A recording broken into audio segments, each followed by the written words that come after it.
अब आने का जो साल है ना, जो संघर्ष वाला साल रहेगा, आने वाला समय युद्ध का काल है।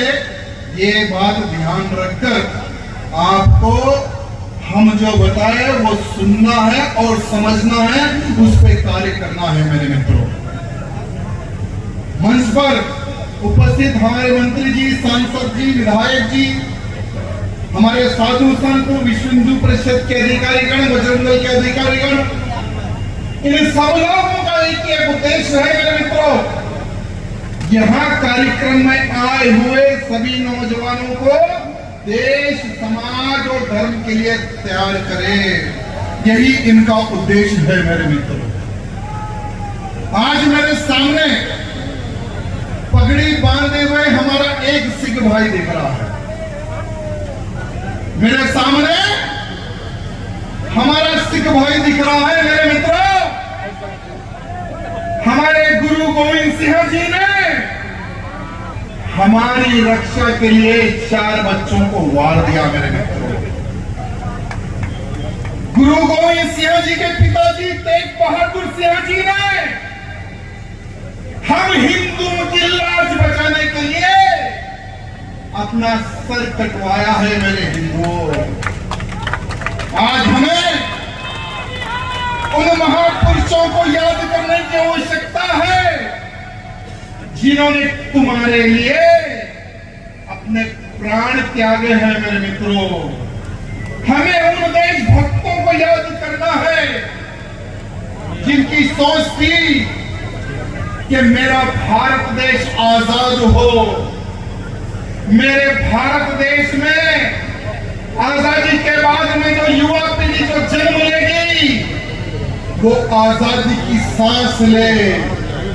ये विचारधारा रखकर मंगल पांडे जी हो, भगत सिंह हो, सुखदेव हो, चंद्रशेखर आजाद जी हो, उन्होंने अपने प्राण त्यागे हैं। मेरे मित्रों, अरे पुरुष तो पुरुष, हमारी नारी शक्ति भी कम नहीं थी।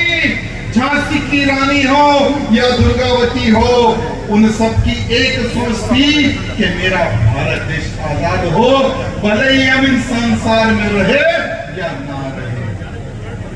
लेकिन उनका जो बलिदान था मेरे मित्रों, क्या उनके बलिदान को हम व्यर्थ जाने देंगे?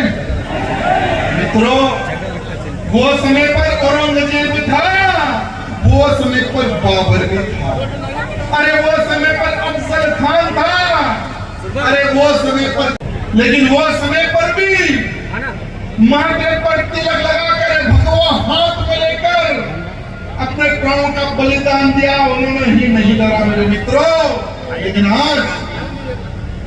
लेकिन आज इस पवित्र कांवड़ यात्रा के संदर्भ में मैं मेरे सभी मित्रों से, नौजवानों से हाथ जोड़कर निवेदन करता हूं कि समय की मांग है, शस्त्र विद्या सीखना स्टार्ट करो। शस्त्र विद्या लेना स्टार्ट कर दो। अरे जो लड़ेगा वो ही जिंदा रहेगा, जो नहीं लड़ेगा वो मारा जाएगा।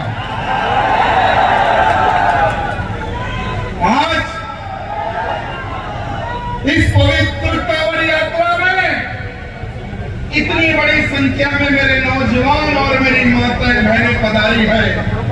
आपको पता है कि श्रावण मास में ही कांवड़ यात्रा क्यों निकाली जाती है? अरे युद्ध कल भी होता था, युद्ध आज भी होता था, युद्ध भगवानों के समय पर भी होता था। अरे वो समय पर राक्षसों में और भगवानों में युद्ध हो रहा था। लेकिन युद्ध से पहले समुद्र मंथन करने की योजना बनी। समुद्र मंथन में जो पहली चीज निकलेगी वो भगवान के हिस्से में आएगी। ये प्लानिंग हो गई, ये बातचीत हो गई। शांत हो जा मेरे बोलने को लास्ट में बोले। अरे जब समुद्र मंथन चल रहा था तो पहली चीज निकलने वाली विष थी मेरे मित्रों। तो सभी भगवान डर गए कि इस विष को कौन पिएगा, जो पिएगा वो खत्म हो जाएगा।